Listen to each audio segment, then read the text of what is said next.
बाबू लो महाराज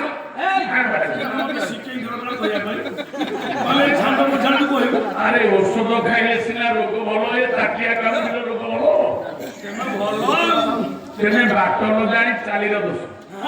22 मौजारे पुराण बाघाना Mikey की तेने बातो तम तंटी छुप तम तो नाव पाउनी कपड़ा बिछाले नाव होले भी बासुकी नाव बोली भाबु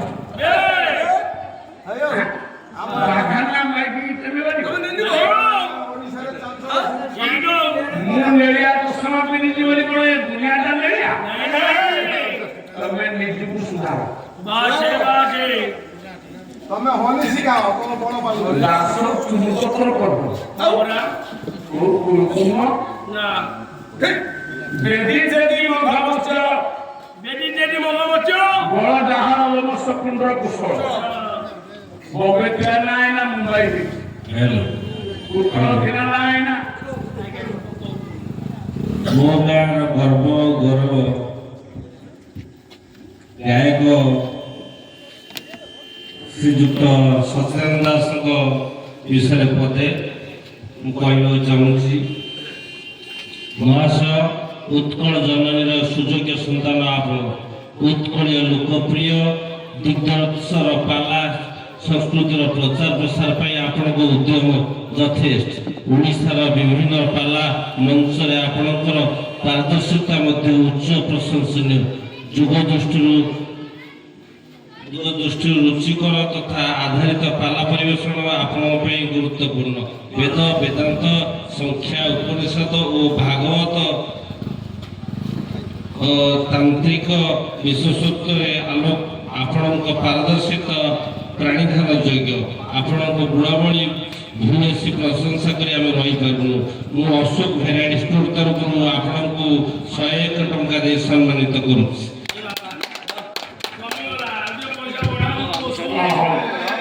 ନିଜ ଗାଁ ମାଟି ଜନ୍ମ ମାଟି ଆମେ ତ ଗାଁ କୋଠି ଆସିଲାଣି ସବୁ ଗାଁ ବାରେଳିଆ ବାସିନ୍ଦା ବବିଲ ପୁରଣ ଉକୁନ୍ଦରା ଏସବୁ ପାଲା ଦେଖିବାକୁ ପାଇ ମୋ ବାପା ମୋ ମା ପିଲାବେଳୁ ତାକୁ ଦେଖି ଆସୁ ଆମେ ହାଫ ପ୍ୟାଣ୍ଟ ଗାମୁଛା ପିନ୍ଧି ମଧ୍ୟପ୍ରଦେଶ ସିପ୍ରା ନଦୀ ଦକ୍ଷିଣ କୋଣରେ ଗୋଟେ ଉଜ୍ଜୟିନୀ ସେଠି ବ୍ରାହ୍ମଣ ଶାସନ ଏଠି ବ୍ରାହ୍ମଣ ଶାସନ। ବର୍ତ୍ତମାନ ସୁପ୍ରିମକୋର୍ଟରେ 21 ବର୍ଷ ହେଲାଣି କେସ୍ ଚାଲିଛି। ଓଡ଼ିଶା ବାଲା କହୁଛନ୍ତି କାଳିଦାସ ଆମର କରପୁତ୍ର ମଧ୍ୟପ୍ରଦେଶ ବାଲା କହୁଛନ୍ତି ମହାକାଳେଶ୍ୱରଙ୍କ ସିପ୍ରା ନଦୀ ସେ କହୁଛନ୍ତି କାଳିଦାସ ହଉଛନ୍ତି କାନ୍ୟକୁଞ୍ଜ ବ୍ରାହ୍ମଣ ସେ ଆମର ବରପୁତ୍ର ଯେହେତୁ ସେ କେସ୍ ସୁପ୍ରିମକୋର୍ଟରେ ବିଚାରାଧୀନ ଅଛି ଆମେ ତାର ସମୀକ୍ଷା କରି ତପସିଦ୍ଧ ଆଙ୍କିଲା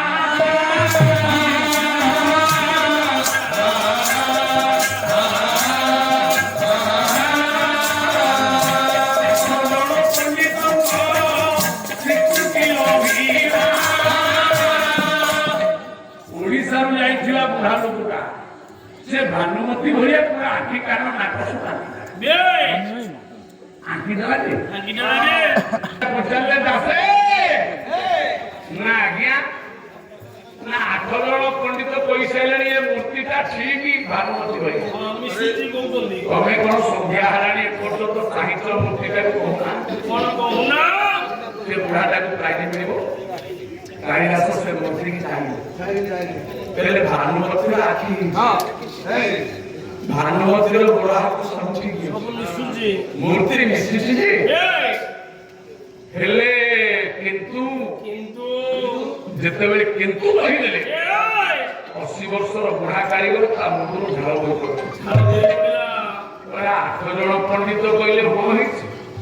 ये रोषेई खा पंडित कौन घंटे हेलाणी अनेक कहलाणी किंतु ता मन भितरे आशंका देखा भागवत पदे कहिछि कल्पना लेका भाई प्राण दातारी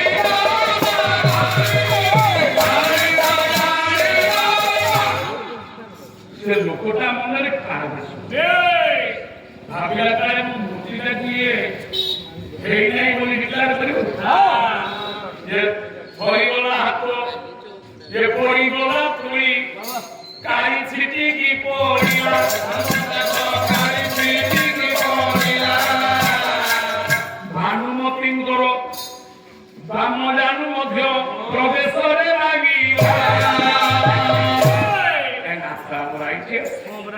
ଟିକେ ସାହାଯ୍ୟ କରିଥିଲେ ଇଏ ମୋ ପୁରୁଣା ସମିତି ଗୋଟେ ଥିଲା ଯେ ସେ ପଳେଇଲା ଦୋକାନ ଗଲା ପାଲାରେ 1500 ଟଙ୍କା ଦଉଛ ମତେ ଆମେ ତ 10-12 ହଜାର ଆଣି ପ୍ରତ୍ୟେକ 5,000 ଦେବି ମୁଁ ପାଳିଆ ମାନଙ୍କୁ 1500 ତଳକୁ ଦିଏନି ନାରାୟଣ ଦରବାର ସତ୍ୟ ମୋ ସମୁଦି ହୋତା 700 ଦଉଛି ଆଉ ଶିଶୁର ପାଣି ଯେତିକ ପୁରସ୍କାର ପଇସା ବାଟୁନି ଘରକୁ ନେଇ ମହାବୀରଙ୍କ ନାଁରେ ନେଇକି ରାମ ମନ୍ଦିରକୁ ଆରେ ରାମଚନ୍ଦ୍ରଙ୍କର ଟଙ୍କା କଣ ଦରକାର ଓ ପାଣି ଶାସ୍ତ୍ରୀ ପଡୁଥିଲା ଘରେ କବାଟ ଦେଇ ଡାକୁଥିଲା ଆଉ ଗୋଟେ ପିଲା ମଦ ପିଇକି ରାଜରାସ୍ତାରେ ରାତି 8ଟାରେ ଘରକୁ ଆସେ ତା ବୋପା ମା ଭାବୁଛି ଇଏ ଯେ ବେଦ ପଢୁଛି ଇଏ ଶିଶିର ପାଣି ଭଳିଆ ଜ୍ଞାନୀଟା ସଂସ୍କୃତ ପଢୁଛି ଦିନେ ଏମିତି ବେଳ ଆଇଲା ଗାଁରେ ଆମ ବାରେଳିଆ ଗାଁରେ ଗୋଟେ ଝିଅ ପଡୋଶୀ ଗାଁରେ ଗୋଟେ ପୁଅ କମେଣ୍ଟ ପାସ୍ କଲା ସେ ବେଦ ପଢୁଥିବା ପୁଅଟା ଅଣ୍ଟାରେ ଗାମୁଛା ଭିଡ଼ି ବାହାରିବ ସାହସ କରି ନା ଇଏ ମଦ ପିଇ ରାସ୍ତାରେ ପଡିଥିବା ପିଲାଟା ଗାଁ ପାଇଁ ଆଗରେ ପଡିବ ବେଦ ପଢୁଥିବା ପିଲା ତାକ ବାଟ ଦେଇ ଘରେ ଦେବ ଶିବ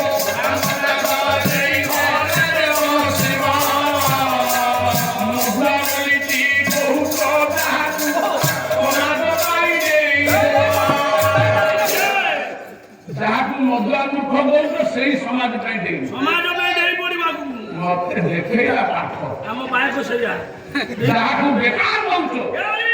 ସେଇ ବେକାର ହଉଛି ମୂଲ୍ୟବାନ ଜଣେ ଲୋକ କୋଠା ତିଆରି କରୁଛି ତା ଚିମିନି ହାଟରୁ ଇଟା ଆଣିଛି 10,000 ଟଙ୍କା ଦେଇ ଶ୍ରମିକ ଭାଇମାନଙ୍କୁ କହୁଛି ସେ ଇଟା ଗୁଡାକ ଯତ୍ନ କରିବ ପଥର ଆଣିଛି ଗୋଟାକୁ 50 ଟଙ୍କା ଯତ୍ନ କରି ଘାସି କରି ଭଙ୍ଗା ଗୁଣ୍ଡ ପଥର ଭଙ୍ଗା ଇଟାକୁ ଫୋପାଡ଼ିଲା ଯାହାକୁ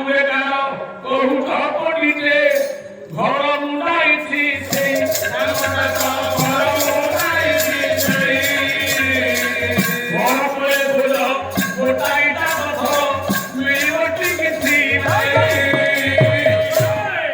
ଆପଣଙ୍କ 20 ମାହଲା ଘର ତଳେ ସେଇ ଗୁଣ୍ଡ ଇଟା ଭଙ୍ଗା ଇଟା ବେକାର ଇଟା সেই ভঙ্গাইটা মুন্ডাইছি বাবা মোটু শুনে শিখি যাও না তমসুনে শিখি হ্যাঁ তবে গুরুলেদা করেছো দৌপত্রের খাইছো সেই পত্রের বলতে হ্যাঁ মুমাইলে জীব শহরী দেবঙ্গ সঙ্গে জীবা শহরী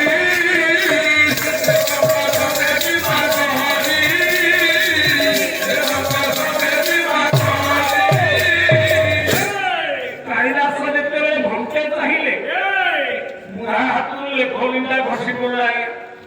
ছোপায় কাড়ি ছিটিকি চতুর্দার দৌতার করার ভানুমতিଙ୍କ বাঁ ଜାନୁ ମଧ୍ୟପ୍ରଦେଶରେ ଲାଗିଗଲା ହସି ଯାଇ କାଳିଦାସ ଦେ ପଣ୍ଡିତ ହୋଇ ଗଲା ବୋଲି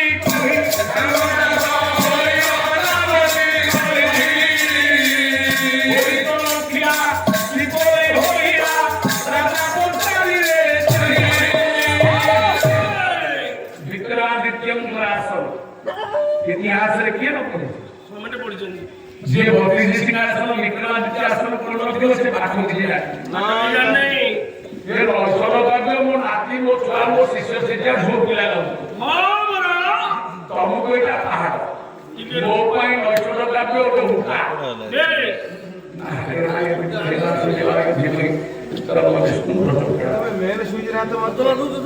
ये समुद्र भीतर पहुंची दिए ये पोखरी की देखा उसको रामादा पोखरी की देखा उसको हारो हुए ये हुक्का का जो भी पहाड़ पड़िव तमे मते हुक्का देखो सचिला ससले पारा उठिल मने 10 थर भाबी मो गां हो कि विदेश हो सेतरे कोन ओले गले मो भाई को आज्ञा आज्ञा ए मंचरे को गोपाल रे छिया को मानला समय मुझे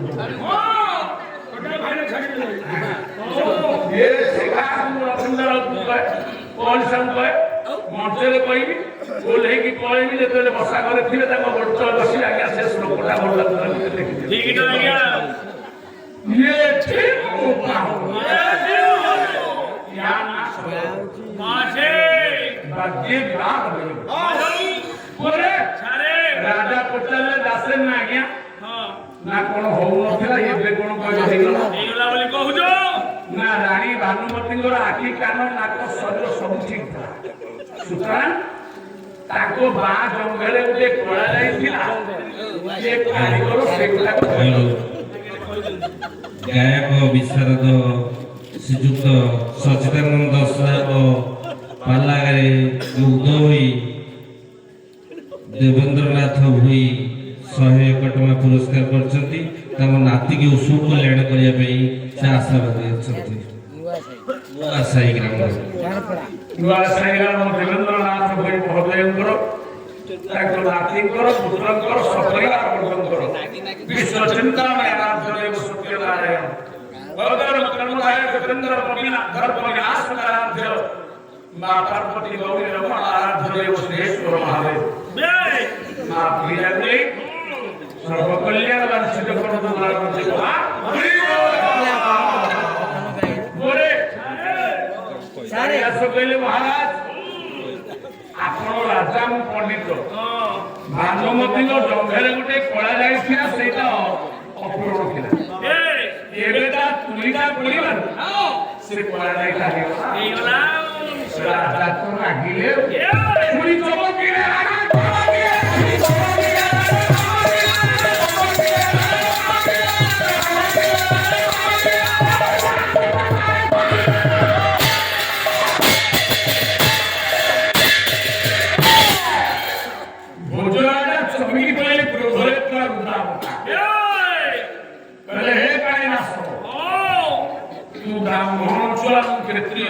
ବ୍ରାହ୍ମଣ ମୁଁ କ୍ଷତ୍ରିୟ ତୁ ମୋ ପାଖରେ ଚାକିରି କରିଛୁ ମୋ ସ୍ତ୍ରୀ ଭାନୁମତୀ ମଲାଣି 6 ମାସ ହେଲା 6 ମାସର ମଲାଣି ତା ରୂପ ଦେଖିଲେ ମୁଁ ଭୋଜନ କରିବି ତୁ କେମିତି ଜାଣିବୁ ମୋ ଭାରିନା ମୋ ସ୍ତ୍ରୀର ବାଁ ଜଙ୍ଘରେ କଳା ଯାଇ ଅଛି ତୁ କେମିତି ଜାଣିବୁ ତମ କାଦିକି ଲୋକରୁ କାଳିଦାସ କଥାଟି ପଡ଼ିଲା ତୁ କେମିତି ଜାଣିବୁ ମୋ ସ୍ତ୍ରୀ ଜଙ୍ଘରେ କଳା ଯାଇ ଅଛି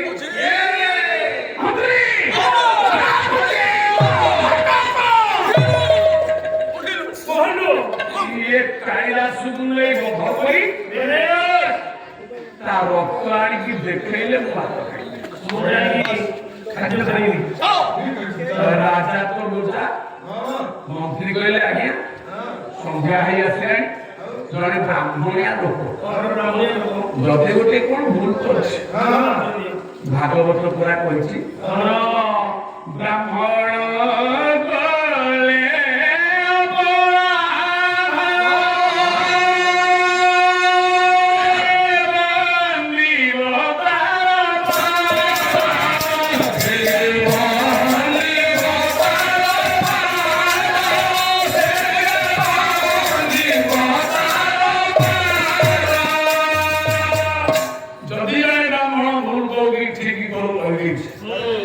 ଆସନ୍ତାକାଲି ନବରତ୍ନ 9 ଜଣ ପଣ୍ଡିତରେ ବସିଲେ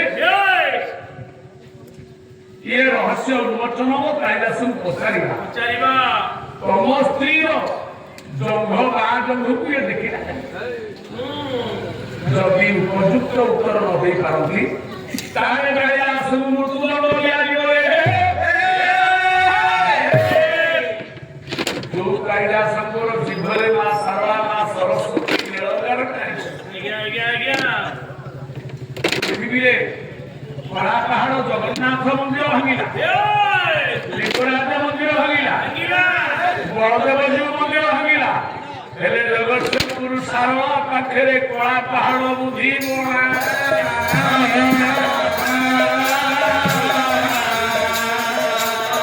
ଯେ ମା ଯାହାକୁ କଲ୍ୟାଣ କରିବ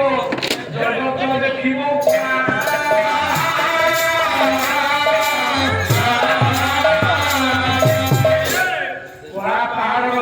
ହରିଲାନି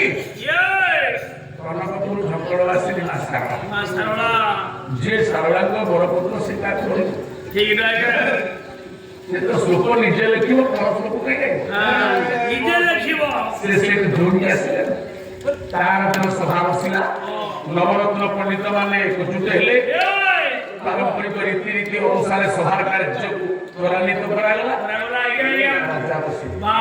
କାଳିଦାସ ଆଣ୍ଠୁରୁ ଲୁଚୁ ନଥିବା ଖଣ୍ଡେ ଲୁଗା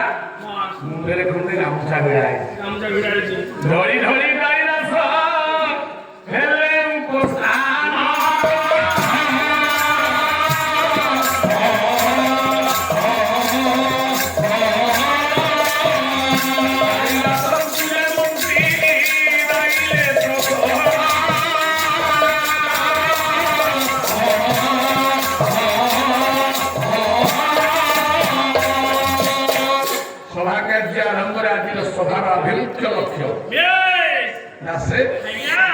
महाराज मणिमांकर स्त्री जो घरे पड़ा जाई अछि तुमे केमिति जानिबो एमे केमिति जानिबो हसी देले कालिदास काहे कि हसिले जसिया भाग्य में सरस्वती आज्ञा कहले हे नवरत्न पंडित मान हे ज्ञानी भूषण मान हे विज्ञ प्रज्ञान स्वदेश रे पूजित नाना विद्वानम सर्वत्र पूज्यते राजा निज देश रे पूजा होगा बेले जड़े ज्ञानी जड़े विद्वान लोक समग्र विश्व ब्रह्मांड तक पूजा करे ब्रह्मांड पूजा करे सेति पई भागवत रे अति बड़ी जगन्नाथ दास परम शास्त्र भागवत रे करे विद्या डोही महाधन भगवती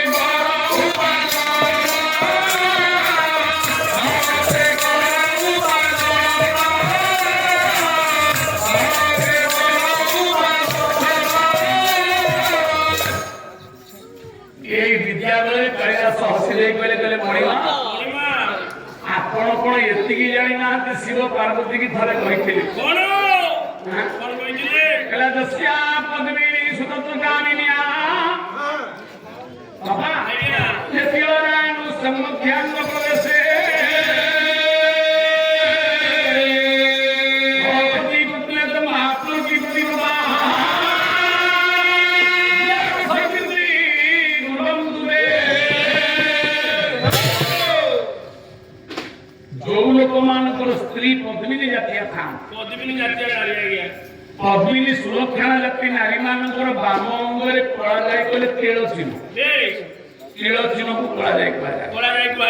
जो मानकर बाम अंगरे कला जाय थाए निच कटि प्रदेश तळे बेश एवं पद्मिनी नारी हे थांती सेई नारी मानकर स्वामी माटी की धोइले सुना है सारे मो साड़ी रो छै आज्ञा साड़ी रो सिलिल दबे लज्जा कुलांगा छोड़ भाई कोन करे सेमाने हेले सुलक्षणा लक्ष्मी जातिया नारी शिवंकर शक्ति पार्वतींकर शक्ति शिव शक्तिमान बासे कस्तूरबाईंकर प्रेरणा महात्मा गांधी विश्व में प्रतिष्ठा हो प्रत्येक पुरुष मान पछे गोटे गोटे नारी मान पर गुरुत्वपूर्ण गंभीर भूमिका था भूमिका छै ठीक तेणु आम भारत में प्रति राजा गोटे जोड़िए सिंहासन ग्रहण करथिला बेले तमे पाड़ी महोदय तमे गोटे स्कूल शिक्षक थरथर गौच नल राजा पुणी थरथर गौच नल राजा हे राजा रोजा दीटा कथा रोजा किए राजा किए तुम पर्यंत जानी तम ढेर तो बुआ पकई रोजा का गुआ जाए राजा का गुआ जाए नूरप का गुआ जाए सम्राट का गुआ जाए महाराजा का गुआ जाए किए प्रगणार अधिकृत किए राज्यर अधिकृत किए अनेक राज्यर अधिकृत तेणु आपण मानकर मानस चक्रवर्ती राजा सम्राट था दुर्योधन दुर्योधन पुराण रे ये गायक टियाटे ये रोजा कहूची पूर्ववर्ती राजा हेवी गाइड तेने आई तो स्कूल रे अंडा दे की छुआ को मूर्ख करे हम आउ जेने पाला आइबो 70000 टका दरमा पाइबो राम मंदिर नारे 95 प्राइस नेबे की धन देव तू ब्राह्मणिया भ्रमण लाइन कर बोले लेखा एई लोग जन बापू कहले की धन देव तू जावा आज्ञा गाड़ी ऑटो भी भ्रमण मिली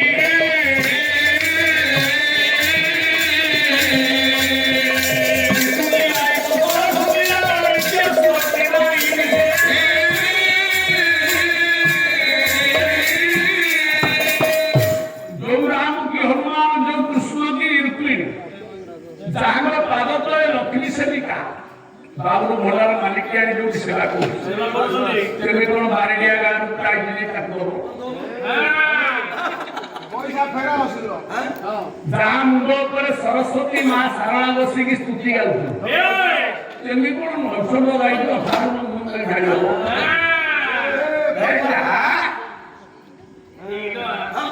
ଯିଏ ହାତକୁ ଲାଗୁନି ପାନ ପତ୍ର ଭରି ଦାସ ସାଙ୍ଗରେ ଆଜ୍ଞା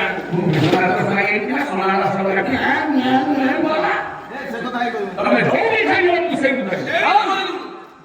କାଲି ମୁଁ ଯୋଉଠି ଛାଡ଼ିଥିଲି ତେବେ ହାତ ମାରିପାରିବ ବୁଢା କାଟିଲା ହାତ ଦେଇପାରିଲନି ଏଇ ପାରିବ ନାହିଁ ଘରୁ କାହିଁକି ଯାଉଛ ପାଲା ବାଧି କଲା ପ୍ରଥମ ପକ୍ଷ ନାୟକ ଯୋଉଠି ଛାଡ଼ିବ ବେଶ ଦ୍ୱିତୀୟ ପକ୍ଷ ନାୟକ ସେଇ କାର୍ଯ୍ୟକୁ ସମାଲୋଚନା କରି ତା ପ୍ରଶ୍ନକୁ ଉତ୍ତର ଦେଇକି ଯିବ ତେବେ ଜାଣିଲା ସବୁ ପାଖାର ପାଖରେ ଆଜ୍ଞା ଇଏ କୁଙ୍କୁ ଦୋଷରା ସେ କୁଙ୍କୁ ଦୋଷରା ଗୋଟେ କାଟିବ ତେଣୁ କୈଳାସ କହିଲେ ତୀର ମଧ୍ୟ ଯୁକ୍ତା ବାମାଙ୍କ ତୀର ମଧ୍ୟ ଯୁକ୍ତା ବାମାଙ୍ଗୀ ମାନଙ୍କର ବାମାଙ୍ଗରେ ତୀର ଚିହ୍ନ କରାଯାଇଥିଲେ ସେମାନେ ପ୍ରତିବ୍ରତ ତାଙ୍କ ସ୍ୱାମୀ ମାନଙ୍କର ଜୟ କୀର୍ତ୍ତି ହେଇଥାଏ ସେମାନେ କୀର୍ତ୍ତିରାଜେଶ୍ୱର ହେଇଥାନ୍ତି ଆପଣ 32 ସିଂହାସନର ମାଲିକ ମାଲିକ ତେଣୁ ଆପଣ ଭାବୁନାହାନ୍ତି ଯେ ଆପଣଙ୍କ ବାହାଦୁର ନୁହଁ ନାଇଁ ନାଇଁ କେବଳ ଭାନୁମତୀଙ୍କର ଆଦର୍ଶ ତାଙ୍କ ପୂଜା ପାଠ ଶିଶୁର ପାଣି ଯଦି ଆଜି ପାଲା ପେଣ୍ଡାରେ ମୁଠେଇ ମୁଠେଇ ଠିଆ ହଉଥାଏ ସେଥିପାଇଁ ତାର କିଛି କାଶା ଦେଲେ ସେ ବହୁତ ଟିକେ ଲାଗୁ 8 ରନ ଠିକି ଅଛି ତା ବଳରେ ନାଚିବା କଥା ଆଉ ସାଳ ବୋଉଟା ସେ ସିନା ଭାବୁଛ ବୋଲି କହିଦେବେ କଣ ଭାଇ ବୋଲି କହିବେ ନାଇଁ ଆପଣ କହିବେନି ନା ମୁଁ ଦୂରରେ ଠିଆ ମୁଁ ଜମା ପାଖକୁ ଯାଏ କହିବାଟି କହିଲେ କାଲି ମୋ ଉପରେ ମାନେ ବିନା କିଛି ନାହିଁ